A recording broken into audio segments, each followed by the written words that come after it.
Hello, my name is Selena, and I'm a Level 3A teacher with an endorsement in TESOL and over 20 years of teaching experience. This problem set focuses on the FTCE ESOL K-12 subtest 047, specifically the subtopic Knowledge of Classroom-Based Assessment for ELLs. Join me for some practice problems to sharpen your skills and boost your confidence for your exam day. Let's get started. Which type of assessment would be most effective for an ELL student who has been in an American school for several weeks? A paper and pencil assessment requires strong literacy skills, which the student may not yet have in English. A standardized assessment, often language heavy and not designed for early stage ELL learners, making it an unfair measure for their knowledge. A project-based assessment, while effective for language development, it typically requires verbal and written communication, which might still be challenging for the student at this stage. The correct answer is a nonverbal assessment. Nonverbal assessments, like charades, can benefit all ELL students, especially students who are very limited in English language learning or who are shy.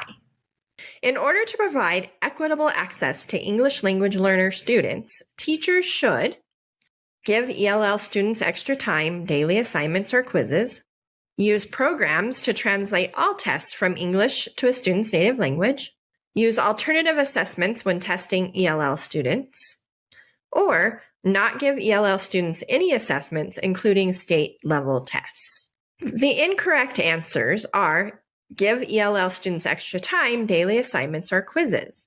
While extra time helps, it doesn't fully address the language barrier in assessments. Use programs to translate all tests from English to a student's native language. Direct translation can lead to misunderstandings since some concepts may not translate well. Or not give ELL students any assessments, including state-level tests.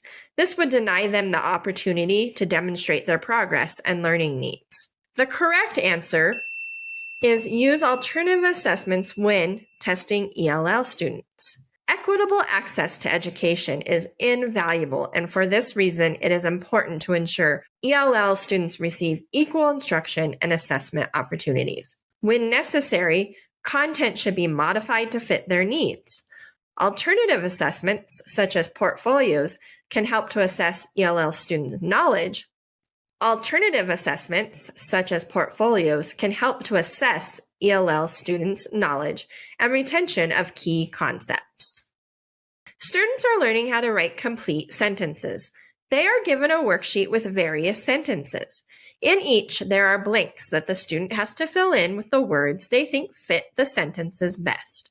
This type of activity is an example of a sentence frame, authentic practice, a summative assessment, and accommodation. Authentic practice is incorrect.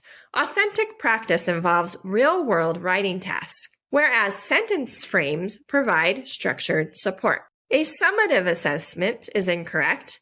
This activity is formative, not summative, so it helps students practice rather than evaluate final learning outcomes. A summative assessment.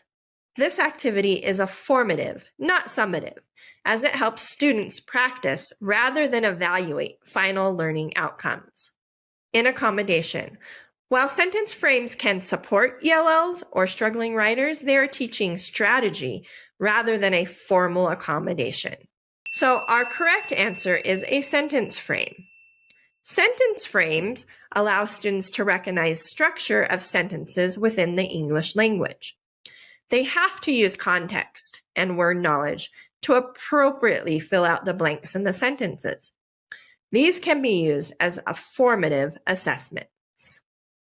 When providing students with a guided free writing activity, the teacher should 1. Emphasize the quality of the writing over the quantity of the writing.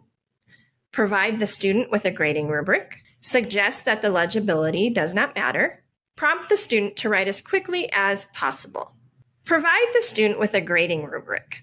A rubric is more useful for formal assessments, while guided free writing is typically a low-stakes activity for practice. Suggest that legibility does not matter.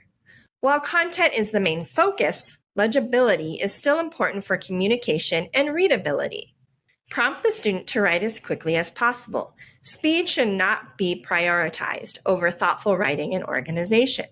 The correct answer is emphasize the quality of the writing over the quantity of the writing. Guided free writing is an informal assessment teachers can use to assess ELL students' writing development. When providing students with this type of activity, the teacher should encourage quality of writing over quantity of writing.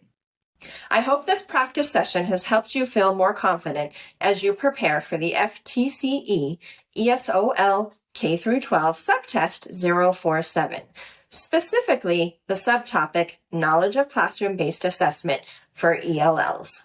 For even more in-depth study resources, visit study.com. As a member, you'll get access to short, targeted video lessons, personalized study plans, extra study materials, and hundreds of practice questions. Drop a comment below with your questions, feedback, or even just let us know how you did on your exam. Thanks for watching, and study hard.